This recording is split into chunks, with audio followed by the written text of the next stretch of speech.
خوردی؟ نان خشک. نان خشک خوردی؟ چرا نان خشک خوردی؟ چیز نداشتیم دیگه که پختگیم در خانه تنها نان خشک داشتیم خوردم. دیگر روزا چی میخوردی؟ دیگر روزا نان خشک میخوردم نه چیز نمیخوردم. خب حالا چی بود؟ خوش هستی یا نه براتون بورا هم آوردیم برنج هم آوردیم کنه چیز آوردیم ها خوش هستیم که ما شای چیزای خوب بخوریم شما رو دعا میکنم. درست هموطنان ما کمکتان کرده دیگه دلت بیسکیت و جوس و پاپر میشی که بخوری ولی کسی برات نمیخوره ما برات پیسه بدم که بریم جوس بخوریم کیک بخوریم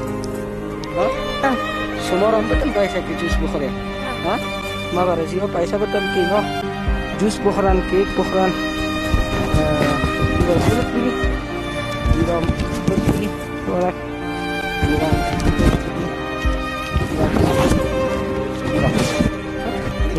بگی شان کاکا